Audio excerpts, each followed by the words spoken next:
देखिए, जो हम लोग क्वेश्चंस पढ़ रहे थे उसी के अगले क्वेश्चंस में ये वैरायटी क्वेश्चन है। इसमें क्या कह रहा है कि सोफिया ने 12% की हानि पर 46,068 रुपए की कीमत पर एक आईफोन बेचा। 18% लाभ प्राप्त करने के लिए उसे इसे किस कीमत पर बेचना होगा? अब समझ रहे हो? 18% लाभ प्राप्त करने के लिए, अब चीजों को आप समझेंगे किस कीमत पर बेचना होगा, आप समझिएगा जरा। 12% की हानि पर यानी कितने परसेंट पर बेच दिया? यानी 88% की जो वैल्यू है 4668 है। 88% की जो वैल्यू है कितनी है? 4668। और कह रहा है कि 1% की अगर आप निकालोगे तो 4668 डिवाइडेड बाई 88, कितने पर उसे लाभ प्राप्त करना है? 18% का लाभ। यानी बेचना कितने में है उसे? 118% में मल्टीप्लाई बाई 118। बताइए क्या आप लोगों ने इतना किया है ना? जब इसको आप काटोगे पीटोगे 61,773, ठीक है,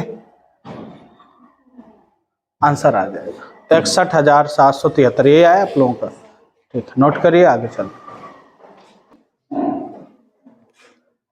अब देखिए इस क्वेश्चंस को देखिएगा, समझिएगा इस क्वेश्चंस में क्या लिखा हुआ है, समझना इधर जरा। लिखा है किसी वस्तु को कितने 7200 रुपए में 7,200 रुपए में बेचने पर एक व्यक्ति को उस वस्तु के एसपी, ठीक है, विक्रय मूल्य पर, यहां पर लिख लेना, एसपी पर 36.66% की क्या होती है? हानि होती है। क्रय मूल्य पर 25% का लाभ प्राप्त करने के लिए, अब देखो यहां पर क्रय मूल्य कह रहा है यानी सीपी पर 25% का लाभ प्राप्त करने के लिए वस्तु को कितने रुपए में बेचना चाहिए, या करने के लिए उसे किस मूल्य पर बेचना चाहिए। दोनों बात सेम है। पिछली सवाल में क्या था कि जो बेस था सीपी ही रहता था पहले बार प्रॉफिट या लॉस में। इसमें पहली बार प्रॉफिट या लॉस में आपका एसपी बेस है और दूसरी बार क्या मान के निकालना है? सीपी मान के निकालना है। देखो दोनों क्वेश्चन में केवल गैप कितना है? यहां पर एसपी का है, इतनी लैंग्वेज का अंतर है, बाकी सारी चीजें क्या है? सेम है। अगर आप देखोगे इस क्वेश्चन को लगाने की कोशिश करोगे तो हमें कुछ नहीं करना, हानि होती है। कितने की हानि होती है? 36.66% की। तो आप कहोगे सर 36.66% की जो फ्रैक्शनल वैल्यू होती कितनी होती है? 11/30। ठीक, इतना तो सबका आ गया होगा, यहां तक तो दिक्कत है नहीं। 11/30 की फ्रैक्शनल वैल्यू हमारी आ गई यहां तक। बट ये जो 30 है यह आपका क्या है? एसपी है। यहां पर लाभ हो रहा है कि हानि हो रही है? हानि हो रही है। तो भाई जब हानि हुई तो ये घटा, हानि वाला केस है, ध्यान से सुनिएगा। हानि होने पर एसपी कितना आ रहा है? 30। हानि कितने की हुई? 11 की। इसका मतलब है जो सीपी रहा होगा वह कितना रहा होगा? भाई 41 में 11 गए तभी 130 आया। अब यहां पर दूसरी बात, वस्तु को इतने में बेचने पर यह सेलिंग प्राइस की वैल्यू है, यानी 30 यूनिट का मान कितना दे रखा है?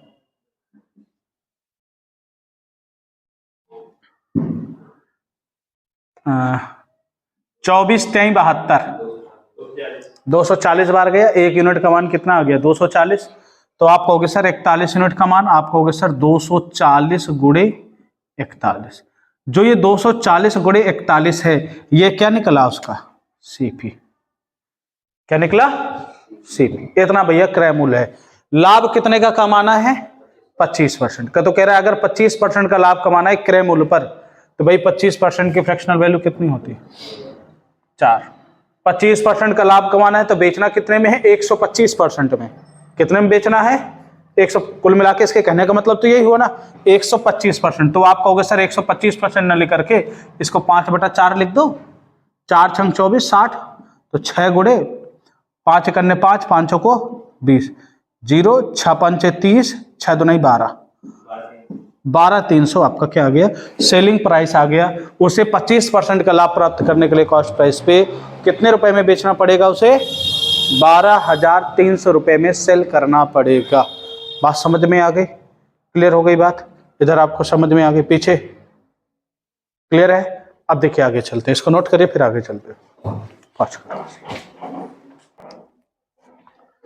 अब देखिए इसी क्वेश्चन से मैंने थोड़ा सा कर दिया, किसी वस्तु को 6 से 40 रुपए में बेचने पर एक व्यक्ति को उस वस्तु के एसपी पर 15% की क्या होती है, हानि होती है। तो क्रय मूल्य पर 15% का लाभ प्राप्त करने के लिए सेम बात यही, 15% का मतलब क्या हो गया, 3/20। एसपी कितना हो गया, 3/20। यही 20 यूनिट का मान कितना दे रखा है, 640। सेम चीज है, लगाने का तरीका सेम है, बस चेंज होता रहेगा। तो सीपी कितना हो जाएगा, 23। तभी तो भाई 3 रुपए पे हानि पर बेचा जब, तो 20 में बेचा वो। अब 23 यूनिट का मान, तो आप करोगे क्या, ध्यान से सुनिएगा, कुछ नहीं करना। 23 यूनिट का मान तो 23 गुणे 32 दुनाई 64, 32 मल्टीप्लाई बाई 15% का लाभ कमाना है ना, तो 23/20 में ही बेच दो। बताओ, इसको कैलकुलेट कर दो, लगभग 800 850 प्लस समथिंग कुछ आएगा, मतलब 850 के अप्रोक्सीमेट 846। अच्छा 846.4, हाँ ठीक है, कैलकुलेट कर लिए 846 पॉइंट समथिंग। बात समझ में आ गई। आप कैलकुलेट करना चाहते, देखो तरीका सेम टू देखो, बाकी कैलकुलेट करना है तो 16 दुनी 32, 1.6 बार में चला जाएगा, मल्टीप्लाई कर दो भाई। 23 का वर्ग कितना होता है, 529 गुणे 16, 529 गुणे 16 1.6, बाद में गुणा कर देना, एक अंक बाद दशमलव लगा देना। क्लियर है, चलो हो गया। कल पहुंच गया था आप लोगों तक वीडियो, खुश थे, पढ़ा था, लिखा भी है, ज्यादा बड़ा नहीं था, कितना था, 20-25 मिनट का था, जितना भी रहा हो। यही होता है कि जो इसमें जो बीच की चीजें हैं वो नहीं हो पाती वीडियो में, अब वो केवल यहीं पर मिलेंगे ना, वो सारी चीजें नहीं मिल पाएंगे सब। वो ये है कि कभी कभार छूट गए तो छूटेगा नहीं, ये होता है सीन इसमें। किराए की 9 रुपए प्रति वस्तु के बजाय, अब देखिए थोड़ा सा इसमें आर्टिकल वाले सवाल आ गए। 9 रुपए प्रति वस्तु के बजाय 12 रुपए प्रति वस्तु की दर से बेची गई कुछ वस्तुओं के एसपी के बीच, ध्यान से सुनिएगा, सेलिंग प्राइस के बीच अंतर 150 है। इन वस्तुओं का सीपी इतना रुपए है, यानी कॉस्ट प्राइस इतना है, जितनी भी वस्तुएं हैं उनका कॉस्ट प्राइस कितना है, 250 रुपए। यदि अर्जित लाभ 20% है, तो यानी 20% के लाभ पर बेची गई है, तो किस वस्तुओं का एसपी ज्ञात करें। बताओ, एसपी निकाल लो, 21 से गुणा कर दो, एक वस्तु का निकालना है। तो टोटल वस्तु में जो आर्टिकल होंगे, नंबर ऑफ आर्टिकल होंगे, तो मैंने बोला था नंबर ऑफ आर्टिकल, देखो ये चीज याद रखने वाली है, भूल जाओगे आप। टोटल में चेंज, ठीक है, यह टोटल में जो आपका अंतर आया, एसपी के बीच अंतर कितना आ गया, 150 का। एक आर्टिकल के प्राइस में चेंज, एक पहले आर्टिकल कितने में जाता था, फिर कितने में चला गया, चेंज कितने का आ रहा है, 3 का। इसका मतलब नंबर ऑफ आर्टिकल कितने हो गए, 50 वस्तुओं को मैंने खरीदा कितने रुपए में, 250 में। तो बताओ एक वस्तु का सीपी कितना हो जाएगा, 250/50, कितना रुपया, 5 रुपए। एक वस्तु का जो सीपी आया कितना आया, तो बताओ इसमें 25% का क्या हो गया, सॉरी 20% का लाभ हो गया, 20% लाभ पर बेचा गया, तो बेचा कितने में गया, 6 रुपए में। भाई 5 रुपए में खरीदा गया, 20% के लाभ पर बेचा गया, तो 20% की फ्रैक्शनल वैल्यू कितनी होती, 5। 5 यूनिट का मान 5 है, तो कितना गुना है, तो ये भी कितना गुना हो जाएगा, 6 रुपए में ही तो सेल किया गया। तो बताइए सेलिंग प्राइस कितनी आ गई, एक वस्तु का जो एसपी आ गया वह कितना आ गया, 6 रुपए। तो कितनी वस्तुएं बेचनी है, 21। तो कह रहा है 21 वस्तुओं का एसपी ज्ञात कीजिए। तो कुछ नहीं करना, 21 का मल्टीप्लाई कर दो, 1 छक्का 126 रुपए। नोट करो, देखो चीजों को अगर आप जोड़ोगे तो सारी लिंक रहेंगे एक दूसरे से, है ना। क्लियर है, समझिए, नोट करिए, आगे चलते हैं। पहले उसको चालू कर दिए, यहां पर समझिएगा दीपेश। देखो उसी सवाल का ये दूसरे लैंग्वेज में सवाल है।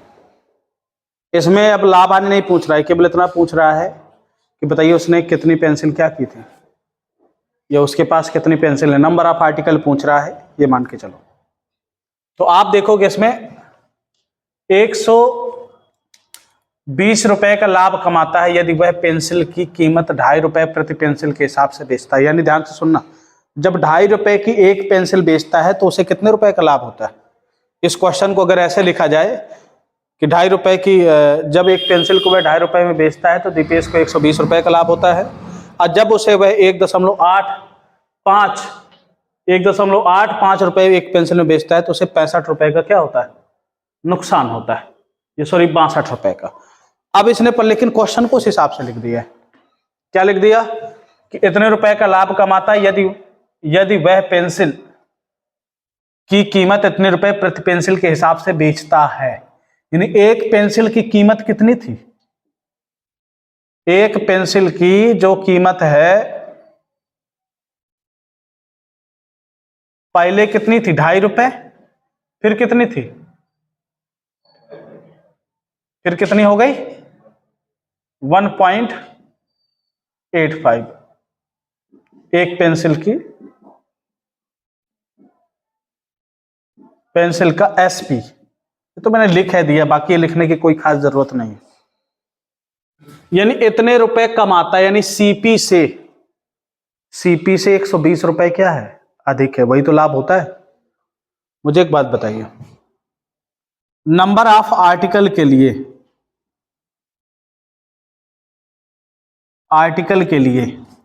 क्या करते थे, ऊपर क्या लिखते थे आप बताइए, अंतर। क्या लिखते थे भाई, सीपी से 120 रुपए का लाभ हुआ और फिर 65 रुपए का झटका लग गया, तो टोटल गैप कितना आ गया, प्लस में आ गया कि नहीं आ गया। दोनों को जोड़ देंगे, अंतर 120 प्लस 62 कितना हो जाएगा, 182 रुपए का है अंतर आया। और जो कि पहले सेलिंग प्राइस में अंतर कितना आया, 182 रुपए का। पहले वाले में ऑलरेडी अंतर दिया हुआ था, कितना दिया था 150। इसमें अंतर हमें निकालना पड़ा, बस इतना फर्क है। फिर एक पेंसिल के प्राइस में अंतर, बटे में क्या होता है, एक पेंसिल के प्राइस में अंतर होता है। तो बताइए इनका अंतर कितना आ गया, 5, 8, 6, 14, बस 0.65। ये 00 पर चला गया, पॉइंट हट के, ठीक है। अब जैसे पॉइंट हट के ऊपर चला गया, 6 18, और ये कितने बार में 5, 2। नंबर ऑफ आर्टिकल 2 बार इधर चला जाएगा, ऊपर कितना आ जाएगा, 5 2 9 10, 2 बार जाएगा, आपको भाग देना है, ठीक है। तो 5 2 9 10 मान लो, और ये आप सीधा सीधा क्या करिए, भाग दे दीजिए। 13 पना 65, 5 से काट दो, 5 3 15, 5 6 का 30, 2 5 6 को 20। ये कितना आया था इसका आंसर, 297 आया ना। कितना आया आंसर तुम्हारा, कितना आया था सही, तो 297 क्या बोल रहे थे, 280। क्लियर है। जब आप काटोगे 13 2 9 26, 26 10 36, 13 8 104, 280 आ गया। क्लियर हो गया। चीज वही है, गैप को समझना है, किसको समझना है? गैप को। भाई देखो, अब आप एक बात बताओ, ये मान के चलिए सीपी वाली लाइन थी, कौन सी थी? ये आपकी सीपी वाली लाइन है। सीपी से प्रॉफिट हुआ 120 का, और सीपी से ही कितने का गैप लॉस हो गया? 62 रुपए का। ये प्लस का है, ये 62 का। जब इनका अंतर निकालोगे से, बड़े में से छोटा घटाओगे तो जुड़ जाएगा कि नहीं जुड़ जाएगा? तो गैप कितने का आ गया? आप घटा मत दीजिएगा, अंतर निकाला जाता है। चेंज कितना आया बताओ? यहां से यहां पहुंच गया, यही तो चेंज है। तो ये दोनों जुड़ जाएंगे। हाँ, अगर इस पर 120 रुपए का लाभ होता और फिर 62 रुपए का लाभ होता, फिर गैप आपका कितना होता? माइनस वाला गैप आता, क्योंकि ये एक ही तरफ है। फिर गैप केवल इतना रहता, इतना गैप रहता, बाकी गैप थोड़ी रहता। तब यहां पे माइनस करके लिखते। यहां पर हानि हो गया तो इसलिए इसको क्या कर जाएंगे? जोड़ देंगे। लाभ लाभ आए या हानि आना है, तब आपको क्या निकालना है? आपको घटा करके लिखना है। लाभ हानि आए तो जोड़ देना, सीधी सी बात। और ऐसे क्वेश्चनों को दिमाग में रखना ही रखना है। इंपॉर्टेंट क्वेश्चन है ये, ठीक है। और सारे 2023 के एग्जाम में आए हुए क्वेश्चन है ये। 2023 के एग्जाम में आए हुए क्वेश्चन लेटेस्ट है। 2023-24 के एग्जामों में सारे क्वेश्चंस आए हुए हैं, ठीक है। अच्छे लेवल के क्वेश्चन है ये, ठीक। तो आज के लिए यहीं तक, शेष कल।